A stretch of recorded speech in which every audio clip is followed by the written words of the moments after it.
থেকে চালু green line metro সম্পূর্ণ পরিষেবা, সল্টলেক হাওড়া যাতায়াতে স্বস্তি।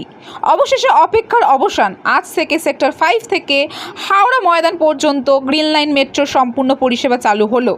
এর আগে সেক্টর 5 থেকে শিয়ালদা ও ধর্মতলা থেকে হাওড়া ময়দান পর্যন্ত আংশিক পরিষেবা পাওয়া যেত।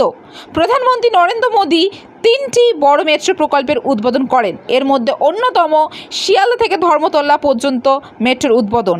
এর ফলেই দুই প্রান্ত এক সূত্রে বাধা পড়ে এবং পূর্ণতা পেল গ্রিন লাইন। এই নতুন সংযোগে আইটি কর্মী থেকে শুরু করে সল্টলেক ও হাওড়ার সাধারণ যাত্রী সবার যাতায়াতের হবে আরও সহজ ও দ্রুত।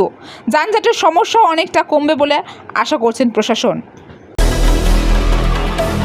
যানজট এড়িয়ে যেতে হচ্ছে না। হ্যাঁ, যানজট তো এড়িয়ে যেতে হচ্ছে না খুব সুবিধা, খুব ভালো লেগেছে আমাদের।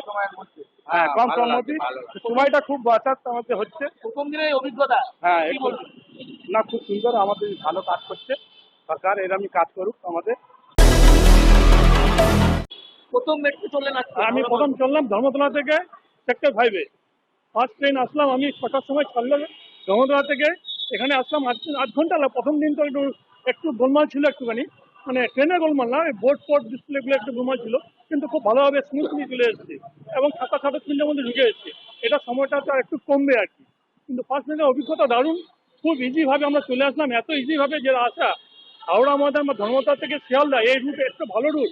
এর ভালো রুট আর কিছু নেই, এত কম সময়ের মধ্যে খুব আরামে একবার আসা যাতায়াত করা যায়। কত সুবিধা হলো? আপনি কতটা সুবিধা? দারুণ সুবিধা, মানে অকল্পনীয়। ওইখান থেকে যে কোনো বাসে করে আসতে গেলে হাওড়া থেকে যদি বাসে আমি ধর্মতলা সল্টলেক আসি, মিনিমাম আমার 1 ঘন্টা। আর শিয়ালদা হয়ে আসতে গেলেও একই জিনিস হয়ে যাচ্ছে, কিন্তু এটা ডাইরেক্ট মেট্রো হওয়াতে আমার অনেক ইজি হয়ে গেল এবং অনেক কম সময়ের মধ্যে চলে আসছে। হাওড়া ময়দান থেকে আমার এখানে চলে আসছে 8 ঘন্টার মধ্যে। বিধাননগর থেকে ক্যামেরায় পলাশ, আমি রিঙ্কি, নিউজ কলকাতা 24।